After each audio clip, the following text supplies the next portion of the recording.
Welcome, ladies and gentlemen, to the Soulful Hunter Podcast. I'm your host, Johnny Mack. Through this podcast, I'm on a mission to transform lives through primal adventure and to spread my mission of mentorship as conservation. This podcast is powered by Washington Backcountry, a resource for all hunters, both new and old. To find out more about Washington Backcountry, go to wabackcountry.com or search for Washington Backcountry on Instagram, Facebook, Twitter, and YouTube. The Soulful Hunter Podcast is also proudly presented by T&K Hunting Gear. If you haven't heard about T&K, then it's about time you do. I've been using T&K gear out in the field and on hunts and have fallen in love with their stuff. T&K is veteran-owned and 100% made in America using only American-made products.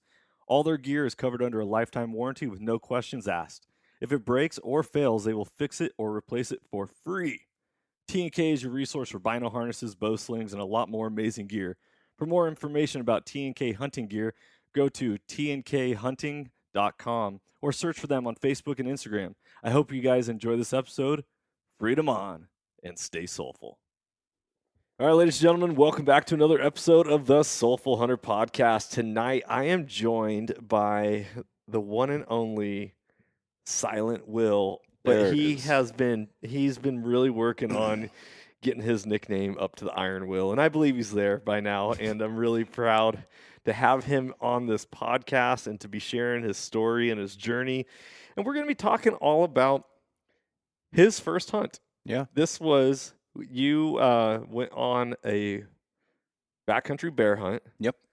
For your very first hunt ever. It was my first backcountry trip as well. Ever first time backpacking. It was first everything. Oh, man, it's so awesome.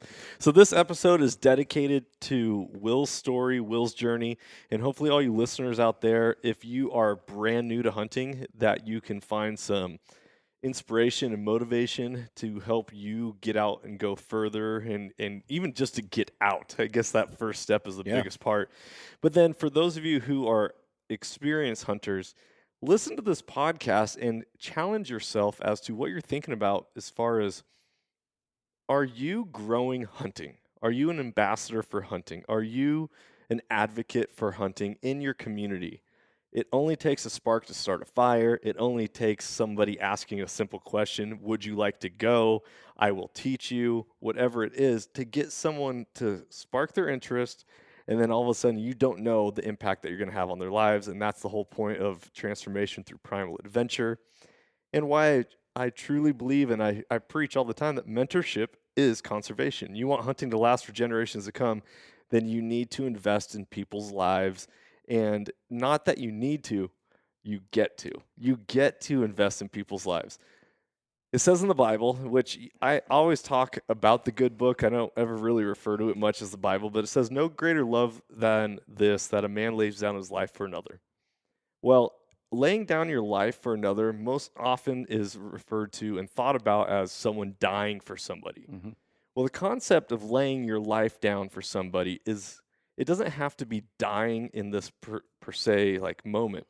Think of it as putting them before you. That is mentorship, is you are putting them before you so that they can grow, so that they can blossom, so that they can get hooked. And then that is the beginning of the beautiful story. So we got Will on here tonight. He's joining me. We're going to recap his very first hunt. We're going to talk about the highs and lows. We're going to talk about everything, because I think, and let me check that. I know that when you are an experienced hunter who's been doing it for years and years and years, you forget what it's like to be back at step one. And that step one is one of the most exciting, exhilarating, and scary parts of your life, especially when you're diving into a brand new thing such as hunting. Oh, yeah. So, Will, thank you so much, man, for joining us tonight. Thanks for having me. Oh, my pleasure. My pleasure. We love having you. We love hearing stories. You have been a big part. You've popped up on our social media quite a bit within the last month or two, and we're going to be featuring you in our show that's coming up, which I haven't released. Maybe I've talked about it here and there, but I haven't done a specific episode on it. But we're going to be doing a show called Soul Seekers. Yep. And you are one of the people that we chose to be a mentee that we were able to take out hunting and to teach and mentor and really go the distance with. Yep. So first off, Will, who are you? Where are you from? What do you do? All that. Well, my name's Will Weber. I am born and raised in Enumclaw, Washington. I got 3 brothers. I am part owner in a couple of businesses, construction related. I got a fabrication shop out of Mukilteo near Boeing. I got 2 young boys. Liam is my oldest. He's 6 years old. And Drew just turned 2 in July. And my beautiful wife, Kels, and I are actually high school sweethearts. We've been together since I was 16 and been attached at the hip ever since. We own a home in Marysville. We kind of call it the farm. We're raising chickens and got the garden and all that stuff going on. And working on building a life of self-sustainability together. She's taking care of the home front and doing the green thumb type stuff and doing the gardening and stuff. And I have decided this year to pursue my dream of becoming a hunter and filling the freezer. I love it. How old are you? I am 30. I turned 31 this month. Congratulations, Thank man. What day? 27th. Okay. Happy birthday coming up. Thank you. Yep. So here you are. You just turned 30. Yep. Or no, you're turning 30. I'm turning 31. You're turning 31. Okay. Yep. So you're in your 30s, and all of a sudden you say, I've always wanted to be a hunter. Yeah, I've always known that I've wanted to get into hunting. Talk about that, expand it, unpack that for all the listeners, because I think this is something that is missing within the hunting world. Yeah. I, myself, I knew I wanted to hunt all my life, always wanted to hunt. I never had the courage to do it on my own. And that is what held me back. And that's one of my own downfalls that I've gotten to grow as a human being and grow as a person and grow as a leader, is knowing that I can conquer my own fears. Yes. The mental game, the voice inside our head that says, you can't do that on I your could own. not agree more.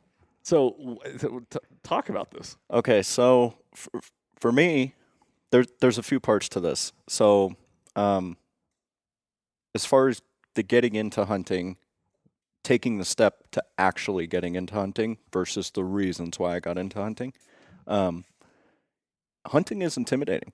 The community is intimidating. You talked about doing it on your own, being scared to do it on your own, not knowing where to start. Where do I look?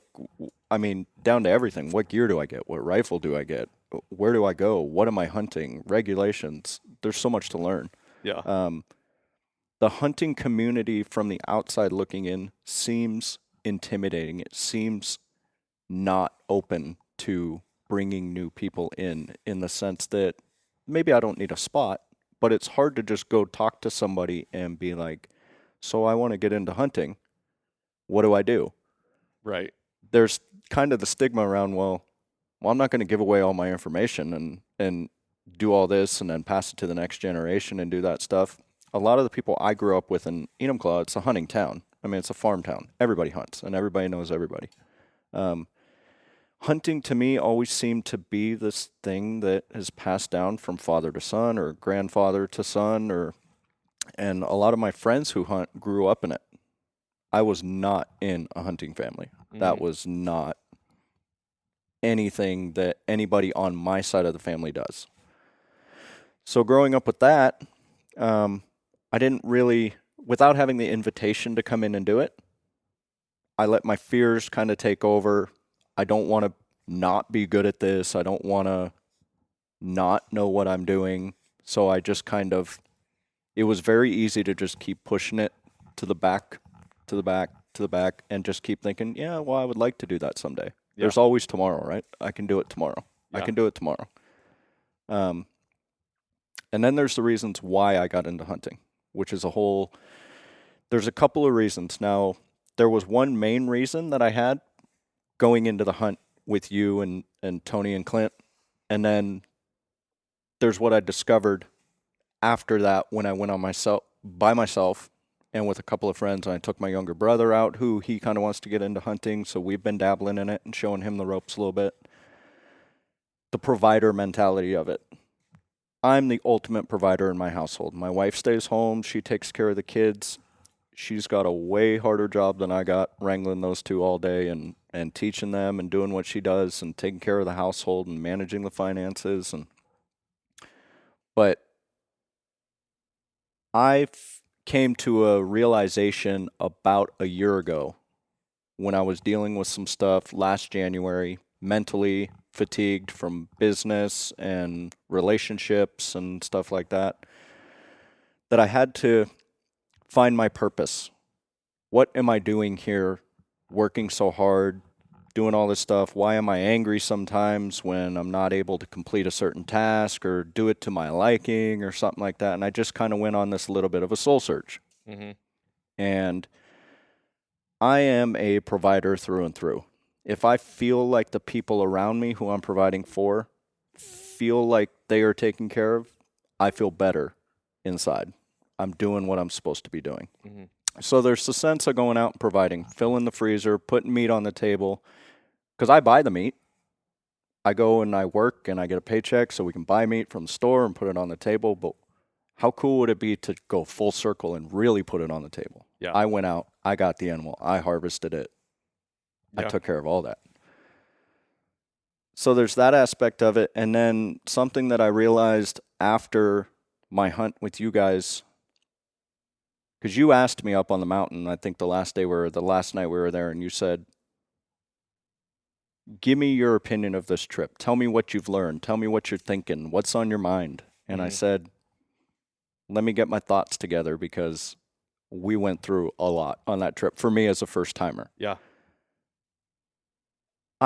This year for me, when I first talked to you, I think it was February I first talked to you, you reached out to me after I added Washington Backcountry on Instagram, and I wanted to get into hunting. And it was a great dive in because you hit me up right away and was like, what's up, Will? Let's chat. Let's talk. And I was like, don't ruin a good opportunity. Yeah.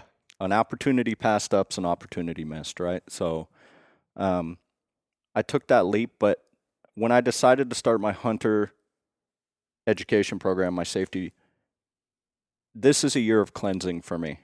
I've been dealing with some toxic stuff in my life for the last couple years, be it relationships, habits, whatever you want to call it, just things that keep spinning me into a little bit of a downward cycle. So this has been a cleansing year for me, and trying new things, being vulnerable, because that's not something I put myself in the position to be very often. Right. I stick to what I'm really good at and the relationships I'm good at. I'm not going out of my way to start new ones. I'm not going out of my way to start something new.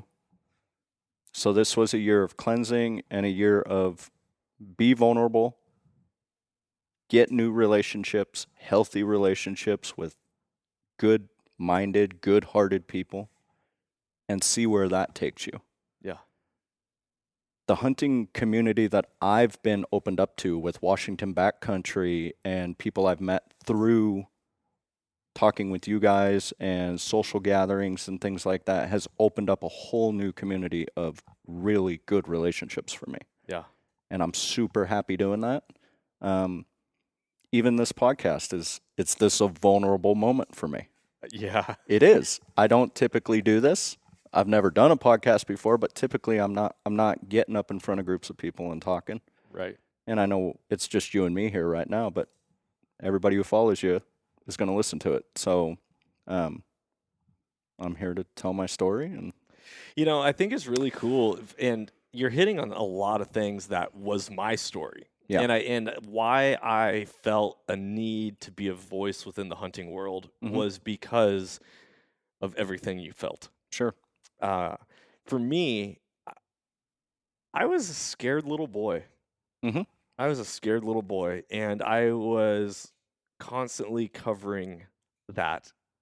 I had a facade. I was like a chameleon in my day-to-day life. Mm-hmm. I fit in where I needed to fit in because that is what I learned in my home. Sure. Now, this podcast, Getting Vulnerable, like my relationship with my parents is not good. And that is also a part of what's led me to this road of self-identity and searching for something greater than myself and wanting to see what life has. Yep. Because I was constantly just like in this echo chamber of this is how life is. This is how life is. 100%. And I'm like, no, man, there's got to be more to life. I know that in my own heart, my own soul, I crave the adventure. I crave to be a hunter. I crave the wild. And maybe this doesn't resonate with all the listeners out there, Sure. but it only takes one. Mhm. It only takes that one person that hears this that's like, you're speaking my language. Yeah. You're talking what's going on in my head. Well, and that's one of the things that being out in nature, hunting or not hunting. I mean, I've found both parallels now. Granted, every time I've been out in real nature now, out in the woods, I've been carrying my rifle with me because I got tags. Yeah. And I want to get better at identifying sign and territory and all that stuff. But the quietness that I find up in the mountain has allowed me to, and you got to couple that with the physical stuff you go through on the way, the taxing climbs, the descents, the cold, the rain, the hot, all that stuff, coupled with the kind of just the tranquility of being up there. And after a certain task, it allowed me to get out of my own way to see, some of the things that just haven't been quite right in my life. Yeah. And I deal with those up there and then come back and do the necessary steps to You refresh your soul in the wild. 100%. You refresh, you renew yourself, and then you come back and it carries you until the next time that you need to go refresh. Mhm. And it's super important and something that a lot of people don't know how to do. And I'm not just talking, and I'm just going to say this for hunters. Most hunters don't know how to do it. And Right. most is a really strong term for me to say, but I'm going to go out on a limb here and say that the traditional hunters that just grew up hunting, passed down generation to generation, I don't think, from my perspective, that they identify with the renewing of the soul as much as what you and I do as that adult onset hunter. Sure. That person that, well, you said it earlier. You were like, I was dealing with so much stuff, but I didn't want to take on hunting because I was scared, and there's always tomorrow. There's always tomorrow. There is not always tomorrow. There's not. And this is what I've learned in my own personal growth as a human is identifying the fact that life is now. Period. Life is now. Either we're going to make it happen or we're not going to make it happen. Right. We're going to watch it happen. So the whole point of investing in yourself. So being a school teacher, I always talk about, your body and your mind are the greatest gifts that you will ever have in your entire life. Don't waste it. Yeah. And whatever. You're like, no, kids, you don't understand. Math and science is great, but your mind and your body are the greatest tools you will ever have. Mm-hmm. Either you use it or you lose it. 100%. So don't keep putting it off another day. So how does this get into hunting? Well, I also feel like I can't stand, and I've since I think really started this podcast, I've identified this one word as a word that I will never, ever again use the rest of my life.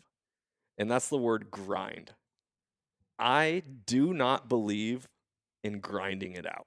Sure. I do not believe it. I've heard you say this, yeah. Because a grind means that you're not, like, you can not enjoy the suck, which is totally acceptable.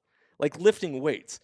Dude, squats. I hate doing squats. Yeah. Do I know that doing squats is good for me? Yes. Okay. So I don't grind squats out. I do squats because it's good for me. Mm-hmm. And the whole idea of like grinding things out means that you're not enjoying the life that you have now. Right. Make the most of the moment. I always say to my class, like, today is a great day to be alive. I'm glad you're here. Thanks for coming. So let's make the most of it. Right. so it gets back to you and talking about self-love, and you can't love others, you can't be a good husband, you can't be a good father, a good worker, boss, employee, whatever it is, until you learn how to love yourself. Mhm.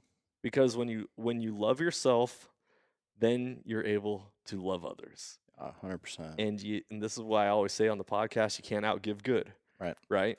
So when you identify your needs in your life and you address them, it allows you to then turn outward and support other people in their journeys. And when you support other people's in their journeys, it is just the circle of life, and it just keeps going, and you get renewed because it feels good to help somebody. It really does. It feels good to support somebody. It feels good to see someone have success and know that you were a part of that. Yep. That is what mentorship is conservation is all about. Yeah. So I love that you're here, and I don't want to, talk more than No. your story, No. but I feel like your story parallels mine very, very close. When you're very much a part of the first chapter of my story Yeah. in hunting, very much part of it. So, I mean, down to, we're going to get into all that, but, talking about the vulnerability, when you first reached out to me, at that time, we were just chatting back and forth, just messaging. And then you're like, oh, screw this, man. Hey, dude, call me. Let's just chat. That's like an instant bailout moment. That's like, wait, what? And I was like, babe, I'm going to go call Johnny because he said call him and this is an opportunity. Yeah. So I reached out and it was just like a fire was lit from that moment. It's like, Beautiful. this guy's pouring out. He wants to help people. He's got a mission. I don't know what the mission is yet, but he spoke a little bit about it. And since I've been able to spend some time with you, time around Tony, Clint, the families, everybody's gotten together, I'm completely bought into the mission of Washington Backcountry. Wow. And I'm having an absolute blast. I appreciate it, man. I am. Dude, it is fun to be a part of something that is all about giving. It is. And I think this so often is forgotten, especially in the world of social media. Mhm. Is social media is like, look at me, look at me, look at me, look at me. I only do the social media postings so that I can grow an account in order to share my message so I can help people more. Sure. And it's really interesting that you just got done saying that we were messaging back and forth, and all of a sudden I was like, okay, call me. Well, because in all reality, what's the biggest thing that people are really missing when it comes to relationships? Human contact. Correct. Yeah. Yeah. It's so easy to do something through a text message or a Facebook post or an Instagram post and then message through that. But how many times have you misinterpreted somebody's text? Totally. Because you instantly assume a nature of their voice or something like that. And it Yeah. was like, I'd never heard your voice before. Yeah, right. Well, so I just got done. I get messages every now and then Mhm. on social media, and they're like, "Hey, do you guys do mentored hunts, or what type of mentorship do you offer, and all that?" And so I responded to this one person. This is just this week, and I was like, "Yeah, we do. Tell me more about yourself. Where Mhm. do you live? What do you do? What weapon do you want to hunt with? What animals are you pursuing?" And then I never heard back. Yeah. And I'm like, the saying, you can lead a horse to water, but you can't make it drink. Mhm. I can't get you to squeeze the trigger on an animal until you take the first step of doing it yourself. I tell the employees who work for me the exact same thing, a little different, but I tell them, I go, listen, I will take you as far as you want to go, and I will share with you any knowledge that I can, Yeah, but I won't drag you. right. Yeah, I'll cut the anchor. right. Either do it or don't.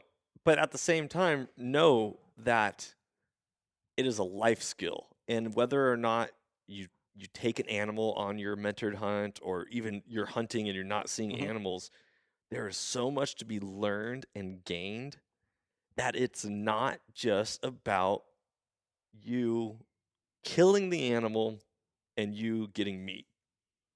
Because I spent 3 years hunting before I even got to squeeze the trigger on a big game animal where I got to actually like eat that food and be like, wow, this was really special. The stuff that the listeners will hear that I experienced on my first ever hunt, first ever backpacking trip, first ever backcountry hunt, first ever time packing a rifle, any of that stuff. It was all firsts for me, but the amount of stuff that I learned in 4 days in the mountain with you guys that's the stuff you can't take that stuff for granted. You can't get it from reading a book.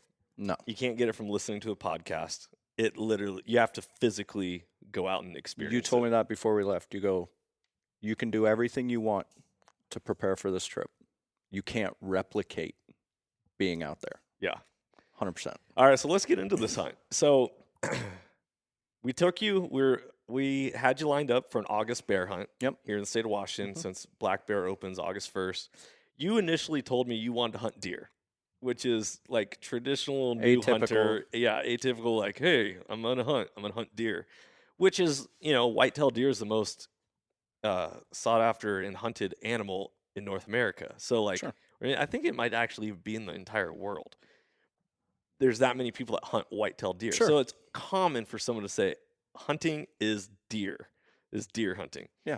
And so I was like, well, how about you learn how to hunt by getting out more? So why don't you hunt black bear, and then you'll learn all this stuff. Mind blown. And then you'll get to apply it into when you get out for the other seasons.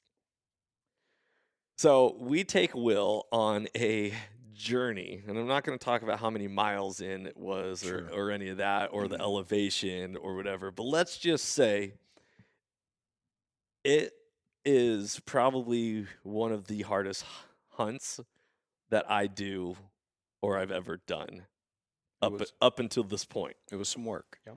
So you've never backpacked. Nope. You've never hunted, and here we are taking you on quite. Oh yeah, my feet are getting wet. Let's just say we're well over 6 miles just to get to the destination of this hunt. Heavy packs and some elevation gain. We were in it. So you come over to the house. We leave early in the morning. Leave in the pitch black. What was it, like 3 a.m.? We met at your house at 3 a.m. and we were out by 4.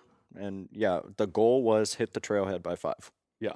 You had a plan in mind at a destination time you wanted to hopefully be to camp, because we would have time to set up. We'd have time to glass in the evening. We had hunting opportunity once we got to camp. Right. First day. So we get to the trailhead. Everyone's loading up. You put on your pack. Yep. And not only have you never backpacked before, we're starting out in the dark. Oh, yeah. Pitch black. Yep. Tell the listeners. Take us through it. So we're loading up. Well, I mean, we get out of here, and my adrenaline's going, and adrenaline can carry you quite a long ways.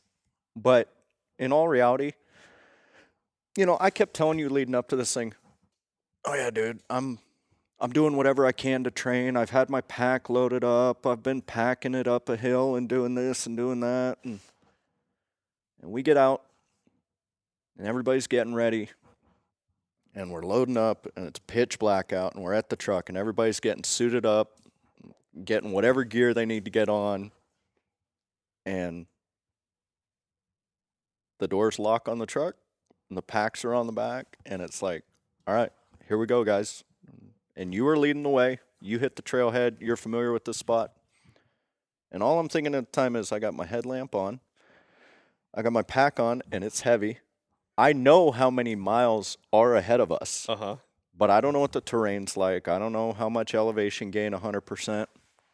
And we hit this trailhead, and we start heading up. And right out of the gate, it's like switchbacks, and we're rolling. And I'll tell you what, in that first mile, I must have told myself 30 times, dude, it's not too late. Turn back. Figure it out. Just turn back. It'll be all right, dude. It'll be okay. It took a few miles to get my legs warmed up and daylight to come out. And you go through a lot of emotions on these trips. I mean, and I've realized it now being out on my own, doing my own hunts now and trying to pursue that. I talk about moments of, take the small moments of whatever you want to call it, success. I want to call them success. Little successful moments. Small wins, whatever. Small wins. Yeah. Dude, they take you so far. I mean, even like you get up some elevation gain and then all of a sudden it flattens out a little bit and you're like, oh, all right, second win. Like, here we go. Yeah. Legs are chilling out a little bit. Hips feel all right. Like, we're not dead. We did it. And you got to keep in mind, I come from some surgeries. I've had some physical ailments. I mean, there was a lot of reason to doubt myself going into this. But, you know, once we got cooking, it pays to be with a group of good guys. I mean, you guys weren't freaking taking off on me. You weren't, I mean, that hunt was about me. You guys made that hunt about me, which I felt comfortable the whole time we were packing in. The whole way in, I felt comfortable. You guys made sure I was taken care of. Listen to me if I needed to voice up and say, hey, you know, I need to chill. I need a breather. I need whatever. Pull the pack off for a minute. Yep. But yeah, I came up with about every reason to quit that hike the second we got into it. I freaking love it. So we end up going, we stop probably halfway. You end up glassing the very first bear of the trip. So that was wild. So we actually found I found a monster buck. You found the monster buck first. Yeah. And at that time, like when you stopped, you just stopped. And then it was like, honestly, I think you guys stopped for a minute. I was catching up, but you guys stopped and then you were just glassing a whole nother mountain. Yeah. And I'm like, you're like, there's a monster buck up there, dude. And I'm like, no way. And it was just like, quickly, hey, Will, look, check out the scope. Look, dude, look. And I was like, wow. Yeah. How big that thing looked from how far away we were was amazing. Yeah, that was a big deer. So that is a win right there. Yeah. You saw an animal. Oh, dude. I'd never seen that in the wild. Seeing an elk in the farmer's pasture across the street was not in the wild to me growing up. Right. Being out in nature, deep, away from people, and we glassed this thing up on another hillside. So cool. And it was just past that I spotted the first bear of the trip. Yeah. You told me something very specific when we were glassing that buck up. You said, if there's a tip I can give you with glassing, it's don't look for a bear. Look for something that doesn't belong. Yeah. Big green hillside. You see a little black speck move out of the corner and all of a sudden it disappears. Look again. Maybe it reappears, maybe it doesn't. I took that right away and I just caught something black roaming in a hillside across the way. You guys were taking off and I was glassing up and then I look, it disappeared and then it popped back out and I'm like, I got a bear. It's so awesome. awesome. Was so awesome. So awesome. Glassing tips are so important, and especially for new hunters. Like the concept of what you said is look for something that doesn't appear natural. Yeah. And so when people say, because I see this all the time on hunting forums or I hear people talk about it, they're like, yeah, you're going to look for ear flick or you're going to look for a tail flick or whatever. And as a new hunter, you're like, how am I even seeing this? Because I'm trying to look, I can't even see a whole body of a deer. What am I looking for?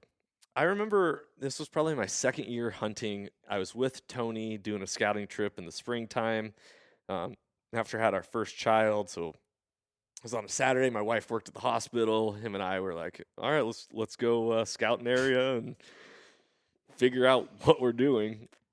And I remember standing on this landing and looking towards these trees. And, you know, everything in nature grows vertical. Yes. Unless it's coming out of a rock and then it catches vertical. Mm-hmm. And so, you know, you have perpendiculars, horizontals, you have round things in nature. And if you take the picture away of not what you're looking at, but how you're looking at it, different angles appear that aren't natural within nature. Yes. And I remember looking at this tree line, and I couldn't see anything without binoculars, except for I saw two lines that were opposite of each other at a 45-degree angle going out the opposite direction. And I was like, I think that's it. I pull up my glass, and it was a deer. Mm-hmm.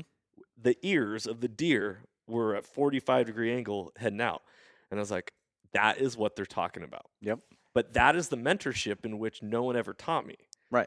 And so I'm glad, and I'm not going to toot my own horn, but that's the type of stuff that new hunters need, and experienced hunters can pass on. And it's okay to pass that information on. Yes. That's why mentorship isn't taking you to a hunting location and showing you a honey hole. It's not a honey hole. It is absolutely every part of the journey that we're going to get to the story, but we didn't actually get to kill a bear on our bear hunt. No, but it's amazing how far I think that super experienced hunters don't understand how far a little tip like, hey, look for something unnatural when you're glassing, can take a new hunter. And then all of a sudden they spot that first animal on their own. Mm-hmm. Things come after that.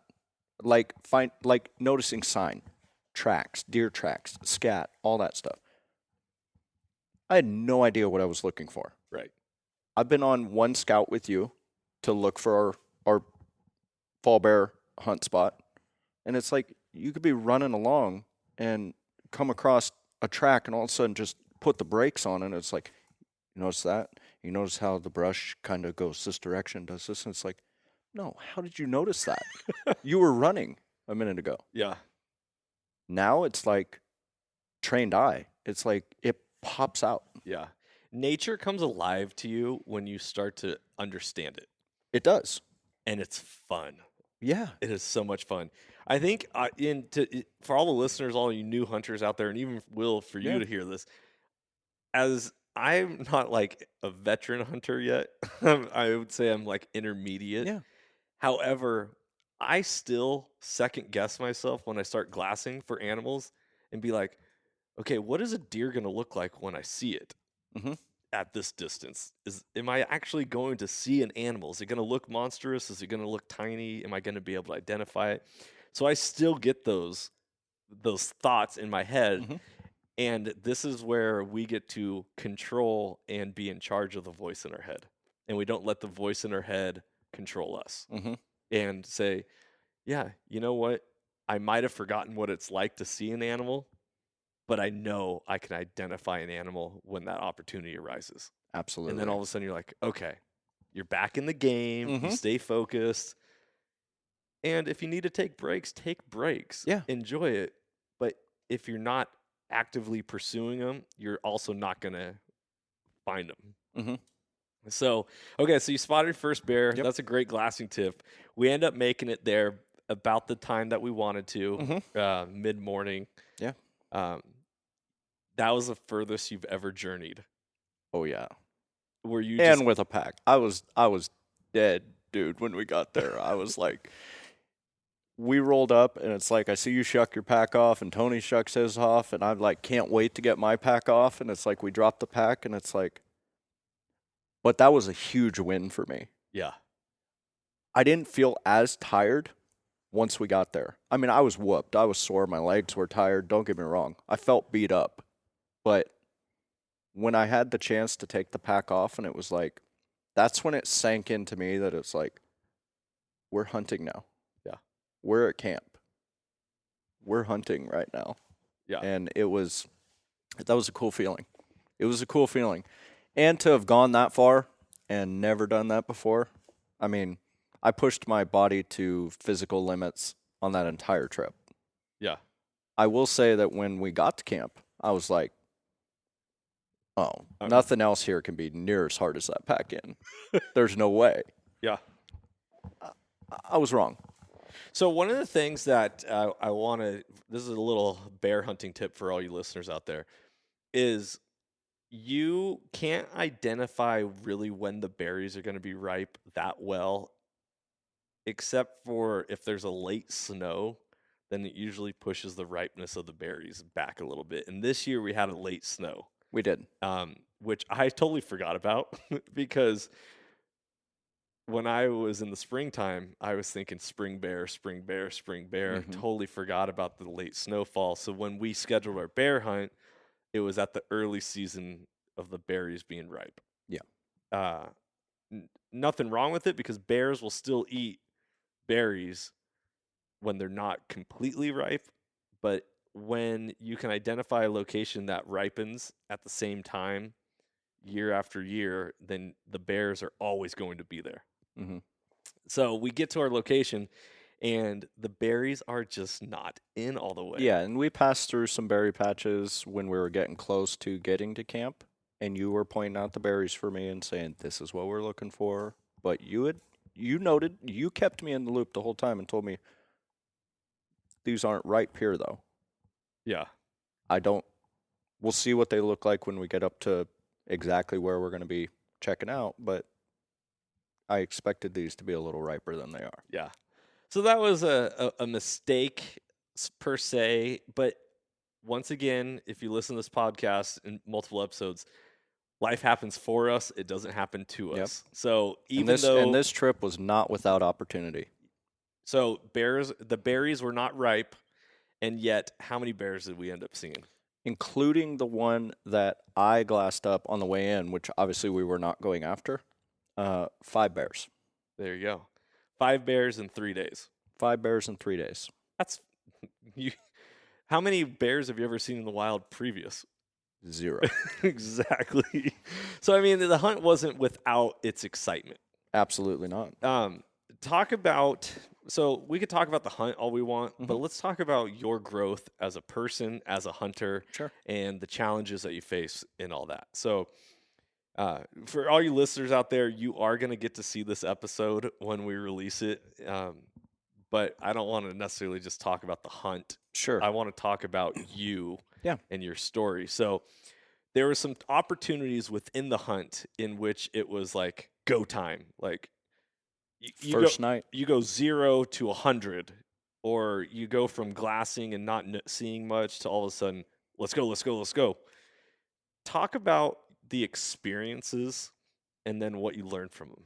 Well, one vivid moment of that trip sticks out. The very first night, we were on our glassing location where we would chill and glass the hillside across the way. And sun was going down. The weather was great up there for us the whole time, but the sun was going down. We were just hanging out up there, glassing. I was just getting my feet wet with just staring through glass at a hillside For hours on end. for hours on end. Because you got to keep in mind, we got there, late morning. And yeah, we might have taken an hour to set up camp or so and kind of hang out, have some lunch. But then it was like we went to work after that. Yeah. And so we were up glassing for a while, and glassing, and then just scanning the hillside. And then you put the binos down, and it's like you were telling me it's okay. You can take a break, man. Glassing can get, but stay on it too. Dude, the sun was almost down, and all of a sudden, Johnny, bear, we got a bear. A bear popped out. Now, there's a couple things that I learned that evening after bear. Forget the total pursuit of going after the bear. Uh-huh. They'll see that. But there were a couple of things, and the big one was, which we recapped that night at camp, was don't give up. Don't just stop glassing and pack it in. We have daylight, and you never know when the hillside's going to come alive. Yeah. You never know. Because we were by the time we got to the other side to do it, it was as last light's going to get. And it's the month of August, right? So the sun doesn't set till, 9 o'clock? We had chance, and you're like, we're going after that bear. Yeah. Now, there's a couple of things that I learned. Now, that was one. Don't quit. Keep glassing. You never know. It could be an hour before shooting light's over, and we could spot something that we have an opportunity on. Right. So stick after it. The second thing I learned was always have your essentials. Yeah. Now, being a new hunter, that worked against me in that scenario because it was so new to me, and it was we got to go. And we were running out of time. Now, when we got back to camp, it was about taking your essentials because we had, I mean, I don't know.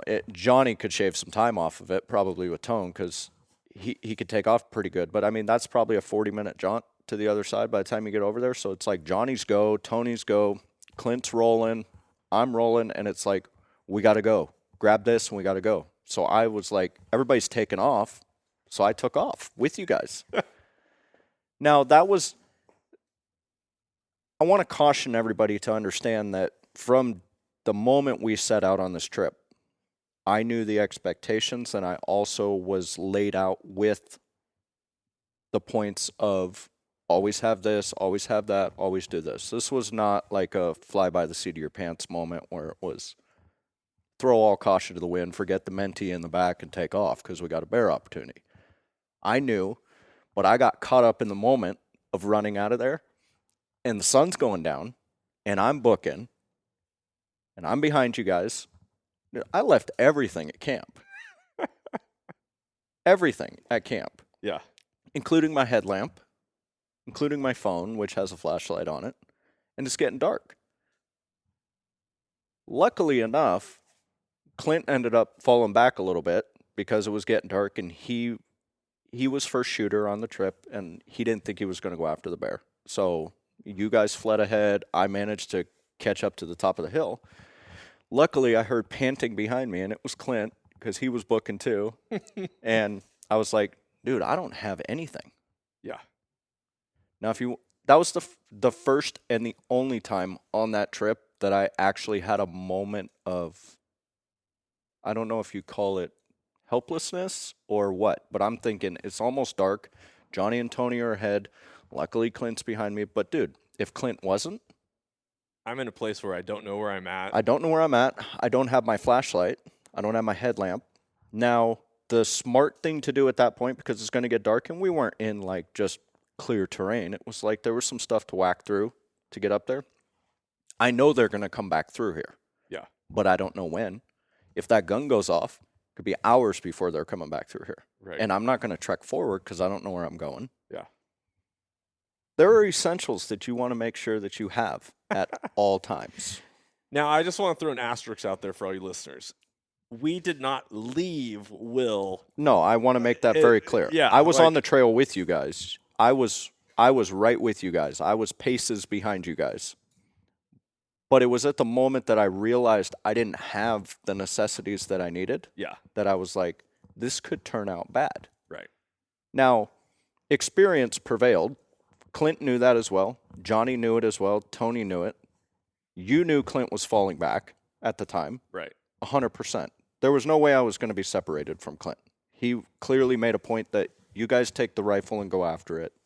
Yeah, that was a conversation that we had. It's take the rifle. Yeah, you guys. I want to absolutely make sure that listeners know that it wasn't a fly by the seat. That was me, knowing that it was like, oh, I got to go. I need to hurry up. Yeah. If I would have been more mentally prepared with a quick, you called it mental checklist. Know your mental checklist. Do you have these essentials? And I threw all that to the wayside because also I was caught up in the moment. It's like, dude, we just spotted a bear. We're going after this thing. I might shoot this thing. I don't know. Yeah. We'll see what happens. Yeah. I mean, that was a rush. So there you go. If you empty out your pack to set up camp, keep a med kit, keep a kill kit. Yep. And if you don't know what is in a kill kit, go to our Washington Backcountry YouTube channel because we got a video on that of what's in a kill kit. Make sure you have a flashlight, a headlamp, which I actually keep in my kill kit, so that way I know I'm never without it, which also has my game bags. And be prepared, whether it's your water filter. Yeah, that's on me. Be prepared. But that was A1. And listen, listeners, we also had a pretty good conversation at camp that night about that exact scenario. It was addressed immediately at camp. Hey, what'd we learn tonight? Because I know everybody learned something tonight, but what'd you learn, Will? And this, that, and the other. And we went over it, and it was, dude, that was, you have to learn that stuff. There's a lot of times when like you'll start watching and immersing yourself in hunting culture, Yeah. and like whether it's YouTube or hunting shows or magazines Mm-hmm. or stories or whatever, you'll hear people say, "I screwed up and I dropped my pack." Yep. They'll drop their pack in a location. All of a sudden, the animal's not where they expect it to be, and then they keep going Yeah. without their pack, and then all of a sudden they're in a situation where their pack is a lot further away. Yep. It's dark. Their flashlights in that, whatever it is. So yeah, that's awesome. Yeah, and I'm not. I mean, that's just an adverse moment where it's like I made a judgment call at the time. It Yeah. was not a rational call. There wasn't even thought that really went into it. It was just like I got to go. That was the only thing on my mind. So I dropped my stuff and I took off. But I learned so much from that. And I haven't forgotten it since. And here's also another reason why mentorship is so important. Is granted he experienced that in a safe environment because 100%. we were with. However, if you were on your own and you would have spotted a bear at last light and you would have, maybe you wouldn't have gone after it if you were on your own, but at the same time, maybe you would have, and then you would have been put in a situation that was unsafe. Yeah. So what else did you end up learning from the hunt? What were the big takeaways? Well, you did not get to shoot at a bear. I did not. I did have one in my crosshairs. You had one in your crosshairs. It was, a little longer of a shot than you wanted to take? Yeah.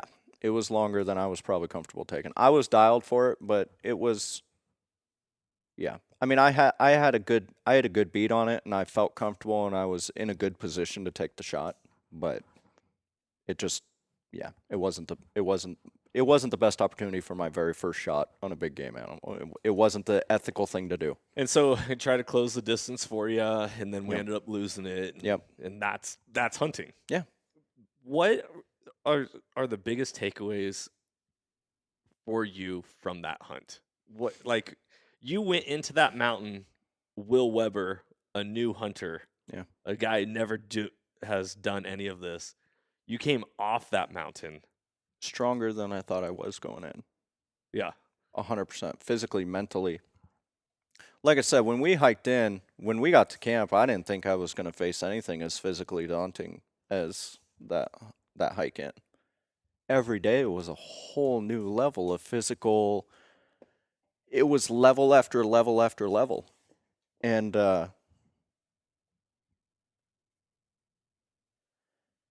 I had my doubts going into that. I think you sensed it a little bit, that I got a little nervous about the distance. I knew my mental strength was there, but there was the unknown. You can't replicate being out there. You're right, you can't. You cannot replicate being out there and doing it. Yeah. But you're also, you're not going to become a hunter or become what you want to be without taking chance. And that whole trip was a chance for me to, dude, I didn't even know if I was going to like hunting. Maybe I went into that, and by the time I was done, I was like, dude, this is not for me. Like, I'm not going to do this. A total possibility. It's a total possibility. Just because you think you want to do something without doing it, it's just a feeling. That's all. It's just a feeling. Yeah. Camaraderie on that trip was phenomenal. Now, I mean, just to touch a little bit, Johnny's probably always moving forward going to call me Silent Will. It doesn't really matter if Clint and Tony wanted to deem me Iron Will or not. I mean, Johnny gave it to me, but it'll probably always be a thing between me and him to call me Silent Will. Because I didn't talk much on the trip. No, I'm actually very surprised. You're a fantastic podcast guest. Yeah, I didn't. Well, I mean, I joke with Clint, and I think I even talked to you and Tony at the last day when we were packing out, because you're just like, Silent Will, and I'm just like, dude, I just can't keep up with you guys. You guys are just like talking the whole time, man. Bunch of chatty Cathys. Well, but also observing. I was in a new environment, in a vulnerable position with a lot of stuff that I have no idea what I'm doing. Right. I mean, it was intimidating being out there with you guys, but I felt comfortable from the moment I left the truck. And I think being around good people, but being willing to be a little vulnerable around people can go a long way. And that's something I learned. Like I always sensed, or I always had a feeling of being vulnerable will make you look funny or make you look stupid, or people will be like, what's this dude's problem, right? Like, Yeah. because they know. But it was the complete opposite. Actually, being vulnerable on the trip allowed you guys to open up more to me and invite me in deeper to learn more stuff and to take more chances. And but you talk about like the biggest stuff I took away from the trip. I mean, how about the survival aspect? I never envisioned carrying in stuff to survive in a backpack. Mm-hmm. Packing camp in, packing water filter and food and stove and tent and all this stuff that it's like you can't talk to your loved ones at home. Now there's ways to do that. And our loved ones had contact and they knew what was going on, but it was like the thought of just packing in all your survival stuff, and it's like realizing, like I realized on that trip how little you need To live. to really live. Yeah. Like you've always commented on the luxuries. Uh-huh. Like these are things that like mini luxuries while I'm out there, and I'm willing to sacrifice the weight to take them in because Yeah. it's cool. Yeah. But how little you actually need to survive in the wilderness for a while. Yeah. I'd never done that before. Dude, even like in the wilderness in real life, like Or how in much real life. extra baggage do people carry around with them day in and day? We're sitting here so much. recording and I'm looking at all these different bins sitting next to me and I'm like, I know what's in them, but that bin, I haven't opened that in a while. There's stuff in there I don't use. Like, what are we doing? Stuff. And it's stuff. It is stuff. And I'm not like a minimalist or I'm not a tiny house person. Yeah, we're not downplaying anybody who's got a lot of stuff. I mean, I have a lot of stuff. No, but the idea of this is what the transformation of the primal adventure is that you get to, for the first time, internally reflect without any distraction. It is you, the mountain, and your creator. Yeah, when I talked about a year of cleansing and hunting allowing me to do that, the quietness of being out there and looking internal, like when I'm out hunting, and I've been out several times since our trip. Yeah. It is the only thing in life to this date that I have been able to get out and start or be in the process of doing, and all the other stuff goes away for the time that I'm out there. Yeah. Is it dealt with? Is it completely gone? No. There's stuff people are going to return to. It just life doesn't stop happening. But the ability to deal with that internal stuff and, you know, be inside your own head quietly. Yeah. It's powerful, really powerful. There is a YouTube channel, and I actually had this guy on the podcast. I think it was like episode, 30, 31, Shane Vandergiesen. Mm-hmm. Shane VG on IG, but his YouTube channel. When I was getting into hunting and I was researching bear hunting, I want to see bear videos. And Shane has some great bear hunting videos on YouTube. And one of his videos, he talks about, he got vulnerable and shared about him and his wife had a miscarriage. And he went hunting to get his head straight and to get close with God and his creator and all this stuff. And for me, that was really huge because I was like, look at what's happening because he is putting himself in a position. Mm-hmm. You know, and Shane, I love you, man. Really proud of you. Bless you. Bless your family. Him and his wife have had a child since then. That's awesome. You know, like there's amazing things. But going back to that is like, I run, so my listeners know that I was training for a 100-mile ultra marathon. Mm-hmm. People are like, why do you want to do that? Why not? Well, yeah, why not? And how often do you get to be alone for that long? That's a long time. It's a long time to just be alone with your thoughts. Mm-hmm. And in today's age, people don't do that. No. How often do you drive down the road and not have the radio on? When's the last time you sat in your car driving with Silence. I never do that That's exactly my point. for multiple reasons, and we don't even need to get into them, but I completely agree with you. Yeah. So if you're not specifically trying to put yourself in that situation, how are you going to get it? Because it's healthy for you. Mhm. Inward reflection leads to outward correction. Yeah. And so hunting is a conduit for that inward reflection Mhm.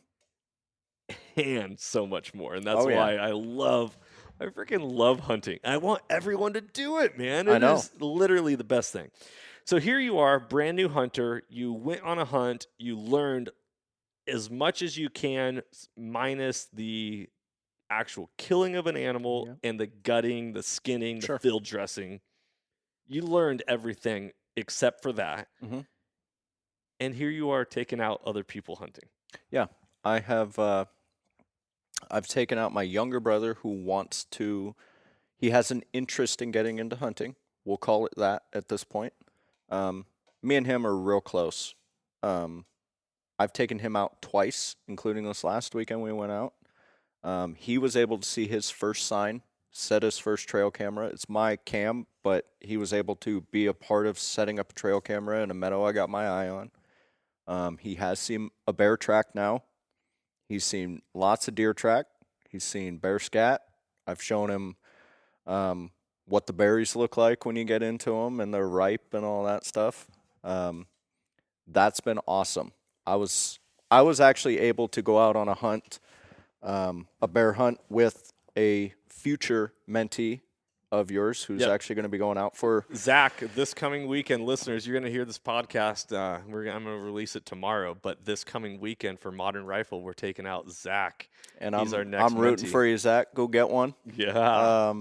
But I was able to take Zach to a bear location that I've had my eye on, and we did an overnighter and did a hunt and got to hang out and chat and do all that stuff. And most recently, the coolest thing that has happened recently is the other night my wife enrolled in the hunter safety certification Yeah. and has started going down that road. So she has interest in getting into that. Did you? I'm gonna jump in here real quick Do because it. this is questions on my mind. Were you afraid to mentor other people? When Did you feel like you didn't have the knowledge, or what was it that you were like, you know what, fine, it's important to get other people involved? pre-hunting or now? I mean, Both. Let's talk about it. So let's talk about. So my first focus was I had no idea what I was doing. So you talk about getting into hunting. I wanted to get my feet wet. Now, once I went on a hunt with you guys, and when I say I bought into watching the Backcountry's mission, dude, I am all in on the mission. Since then, I have been all about if somebody wants to go out, let's go. I'll take you out. Yeah. I'll show you. Call it hiking with a rifle. I don't care what you want to call it. Let's go out. Let's talk. Let's chat. Let's see what you guys are into. If it's something that interests you, if it doesn't, no harm, no foul. But if you have an interest and you want a way to get out there or somebody who's like, hey, I'll take you. Listen, I know a small percentage of what there is to know about hunting, but I learned a ton on my trip. I can get out with a rifle. I can identify locations on mapping systems. I got an idea what I'm looking for. Yeah. Let's go. Yeah. I think one of the biggest things is you talked about the vulnerable side of it at the beginning. Mm-hmm. I think people are afraid to be vulnerable with their knowledge. I think people are like, I don't know it enough to then teach somebody. Mm-hmm. My point of mentorship as conservation is that you don't have to know it all. You just have to know one thing, and that hunting is the most impactful thing you can share with somebody. Listen, I am no more experienced than Zach or Doug or any of these guys who are going to be mentees or who have gone on a trip or who are in the network. But I took Zach out to a spot and we saw some massive bear prints in a watering hole. And he's like, dude, I've never seen a bear track before. And I'm like, all I know is find the berries, find the bear, right? Like, I learned a few things. I've been doing that. Dude, I don't know all there is to know. I got so much learning to do. I'm as green comes to hunting. Yeah. But I'm also in a prime position to be a mentor for people. I got nothing to be ashamed to give out info to. I haven't harvested a big animal. I haven't harvested a bird. I haven't done none of that stuff. Yeah. I'm at a perfect opportunity where I've learned enough in a short period of time to be like, I can at least take you out and give you an idea of what hunting is like. Yeah. And then you make the choice from there. We can continue to do it more. You can go out with someone else. Maybe you link up with these guys. Maybe you do something else. Any of that stuff. But I'm in a good position I don't feel shy to mentor people at this point. I feel like I'm in a good position if somebody wants to go out, let's build the community. Let's give them an opportunity. It just takes a small opening in the door. Yeah. And then people will continue to open up more. Only takes a spark to start a fire, baby. That's all it takes. I was always taught within my teaching in college when I was learning how to become a teacher. Mhm. And one of my professors, he said, there are going to be times that arise. And by the way, a teacher is just a mentor, right? Like, Yeah. It's just another way of, like, mentor is teaching, mentorship is love, teaching somebody is loving on them. Mhm. It's like whatever it is, but it's all the same thing. It Sure. encapsulates the same thing. My professor was like, there's going to come a time where a student is going to ask you a question and you're not going to know it. You're not going to know the answer. Sure. You have a couple options. One, ignore them, Mhm. which doesn't do you good and it doesn't help them. Agree. Two, lie to them, which once again doesn't help them. It ruins their trust in a mentor. It ruins their trust in authority. It ruins their trust in the sequence of life, right? Mhm. Or option three, be honest and say, I don't know the answer to that, but I can find out and get back to you. And that is being vulnerable. And that right there is leadership. Yeah. And being a hunter, we're talking about teaching other people. Mhm. You don't have to know all the answers. No. And you can say, I don't know. Let's find out together. Mhm. I don't know. I'll get back to you. I don't know. Why don't you do the research? I'll do the research and let's talk about the answers that we came up with. Yeah, absolutely. Why is this location not good to hunt? Why Mhm. is it good to hunt? Mhm. Whatever it is, like, and you can apply this to life. Take it to your business. Yeah. Yeah. I think like people are so afraid to be vulnerable. They're afraid to be vulnerable with themselves Mhm. before even being vulnerable with strangers. And this year's been all about it for me. It's not anything I've done before to purposefully make myself vulnerable. Yeah, Be vulnerable because the opportunities are there daily. takes intention. It does. This is why it's not about grinding. Life is now. Yeah. Make the most of every opportunity. Mhm. The moment being a father, and if I let a day go by where my frustration builds with my children so much that I'm like, I just want them to go to bed and then I can, and I'm like, dude, but that's a day of their life. A day of their life. And what if they don't have tomorrow? Mhm. Their short life was capped with their dad being an absolute dick to them. Yeah. Like, that's not okay. It's not okay. It's not okay to be mean to your wife. It's not okay to not do things right. Right. To not have integrity, to not lead with high character qualities. Right. Right? Trust, love, faith, Mhm. temperance, meekness. Yeah. The fruits of the spirit, going Yeah. back to the Yeah. Bible. But the whole once again, it's about giving. Yeah. Life is not about you. You need to take care of yourself. Absolutely. But life is not about you. It is about loving others. Do it for them. Giving, yeah. You see on social media, I'll post a lot and do it for them, not for you. Well, it's true though. Yeah. Listen, you ever take your kids out to do something all the time? I'm sure. I've been doing it a lot recently too, but it's like you take your kids out to do a task, even to help with something, or they're like, "Can I help you, Dad, do that?" Yes, son. It'd be way easier if I just went ahead and did this real quick. Right. But are they ever going to get a better moment than you allowing them to come in and do it. Dude, my neighbor is a cool dude. Love the guy. Brian, if you're hearing this podcast, I love you. He's always doing projects. Mm-hmm. And because the house that we bought is newer and it's a smaller lot, so it doesn't have I don't have projects I need to do, but he's always doing projects. My kids are always like, "Hey, can we go help Brian? Can we go help Brian?" And I'm Right. like, "Man, I wish I had some stuff that you could Yeah. help me with." Yeah.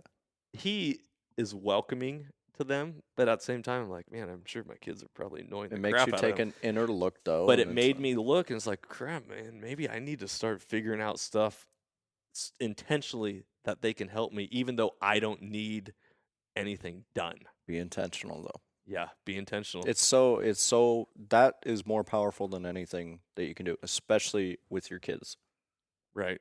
the future generation. I mean, you see us hashtag all the time, do it for them, raise them right, all that stuff. Raising them right is just give them an opportunity. And you talk about, I was listening to a podcast the other day that you did, and I forget who it was with, but you were talking about, like we talk about with our children, giving them that opportunity, and sometimes all it takes is an opportunity. Mm-hmm.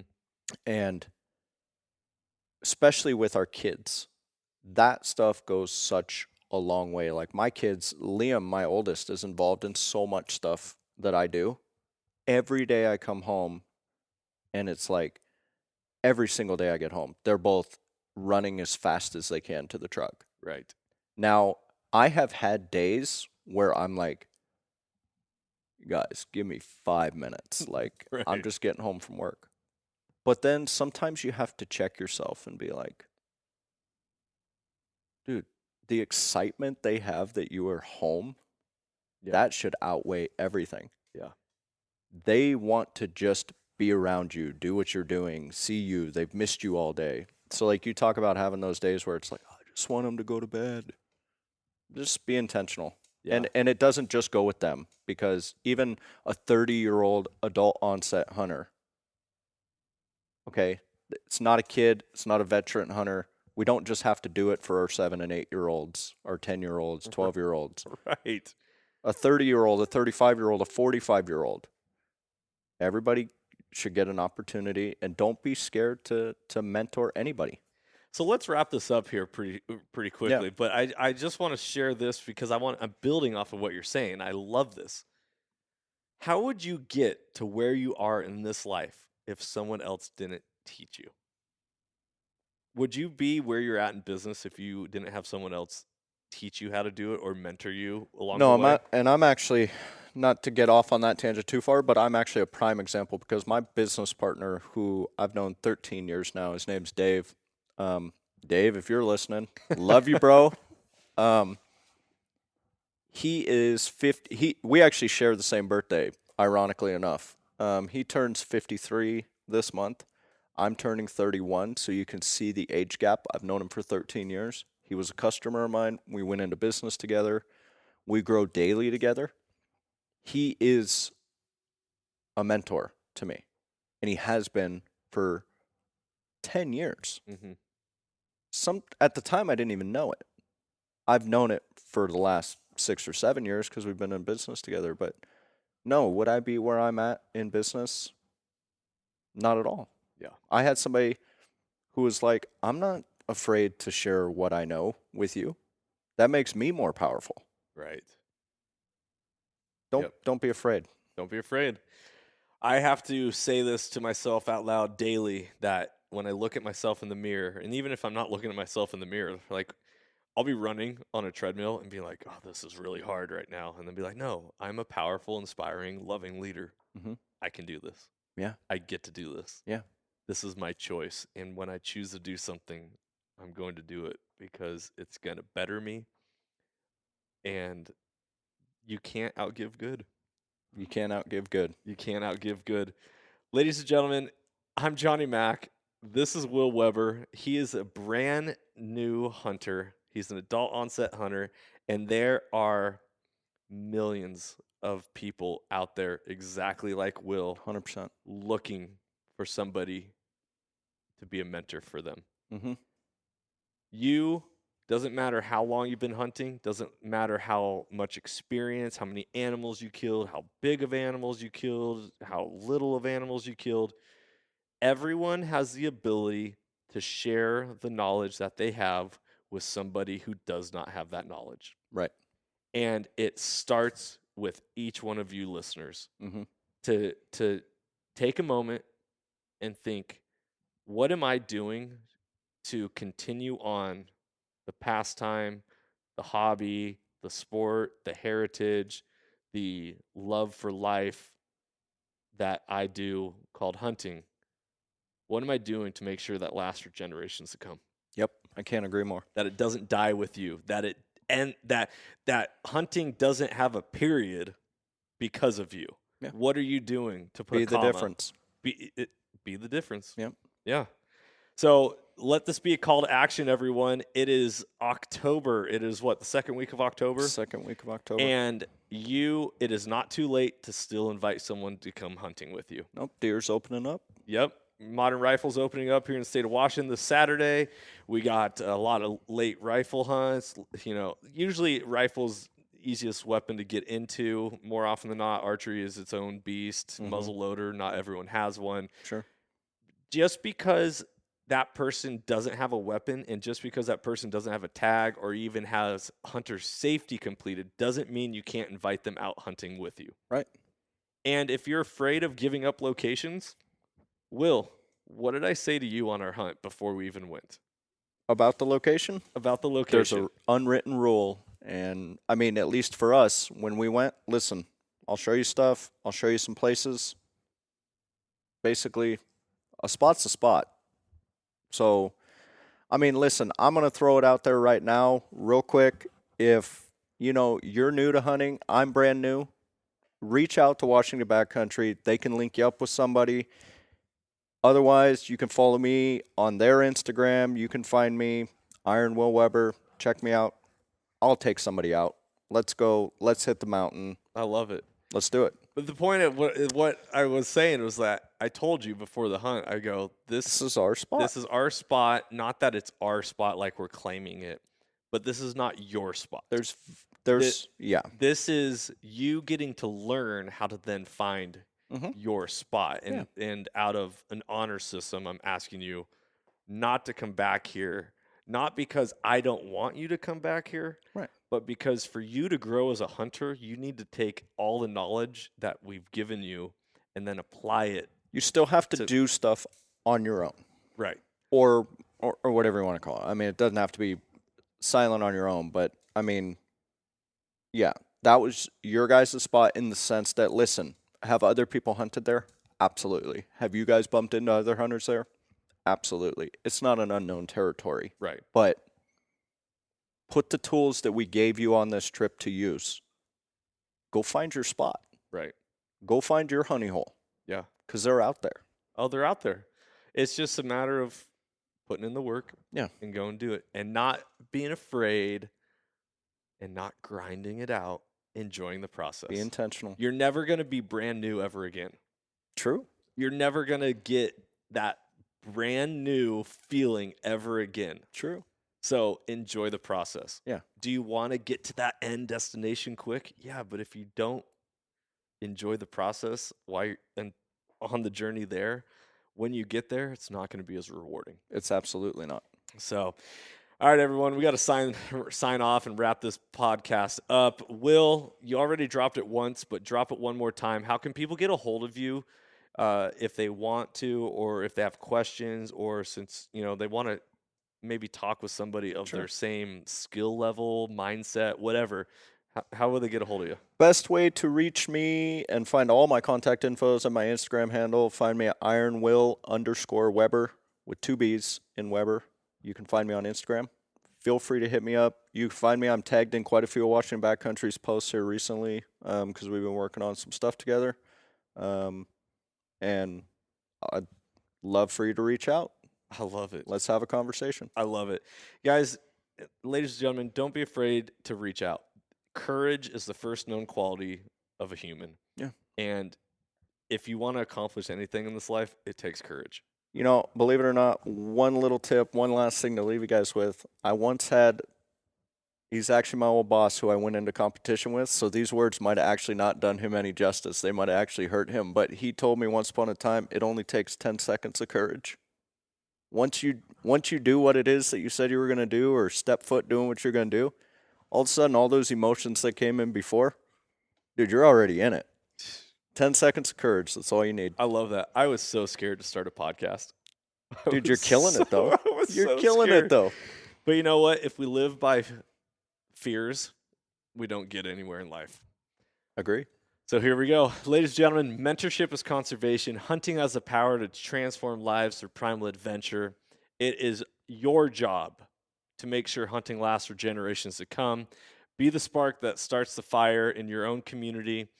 Every person makes a difference. You are important. You are loved. And it's time to let your light shine before men. Freedom on, and stay soulful.